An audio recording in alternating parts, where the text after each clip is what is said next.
اعوذ باللہ من الشیطان الرجیم بسم اللہ الرحمن الرحیم۔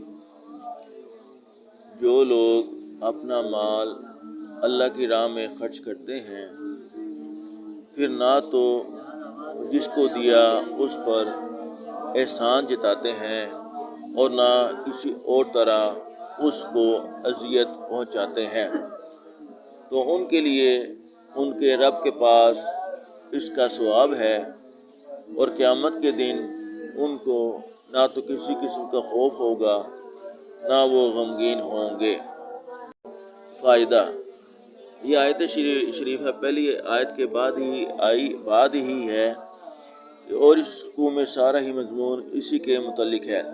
اللہ کے راستے میں خرچ کرنے کی ترغیب اور احسان جتا کر اس کو برباد نہ کرنے پر تنبیہ ہے، اور کسی اور طرح سے اذیت پہنچانے کا یہ مطلب ہے کہ اپنے اس احسان کی وجہ سے اس کے ساتھ حقارت کا برتاؤ کرے، اس کو ذلیل سمجھے۔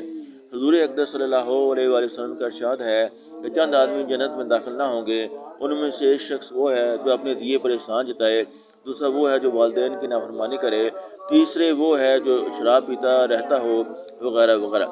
امام غزالی رحمۃ اللہ علیہ نے احیاء میں صدقہ کے آداب میں لکھا ہے کہ اس کو من اور اذن سے برباد نہ کرے۔ من اور اذن کی تفسیر میں علماء کے چند قول ہیں۔ بعض علماء نے لکھا ہے کہ من یہ ہے کہ خود اس کا تذکرہ کرے، اور اذن یہ ہے کہ اس کا دوسروں سے اظہار کرے۔ بعض نے فرمایا ہے کہ من یہ ہے کہ اس عطا کے بدلے میں اس سے کوئی بیگار لے، اور اذن یہ ہے کہ اس کو فقیری کا طعنہ دے۔ بعض نے فرمایا ہے کہ من یہ ہے کہ اس عطا کی وجہ سے اپنی بڑائی اس پر ظاہر کرے، اور اذن یہ ہے کہ اس کو سوال کی وجہ سے جھڑکے۔ امام غزالی فرماتے ہیں کہ اصل من یہ ہے کہ اپنے دل میں اپنا اس پر احسان سمجھے، اسی کی وجہ سے پھر امور بالظاہر ہوتے ہیں۔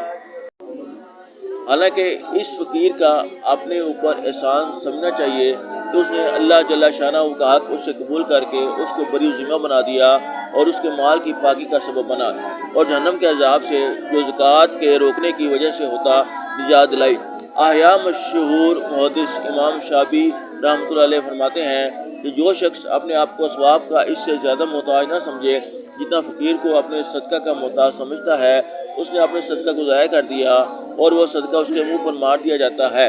قیامت کا دن نہایت ہی سخت رنج و غم اور خوف کا دن ہے، جیسا خوف کا دن ہے۔ یا اللہ، جو کچھ پڑھا گیا، سنا گیا، سنایا گیا، یا اللہ اس پر عمل کرنے کی توفیق عطا فرما۔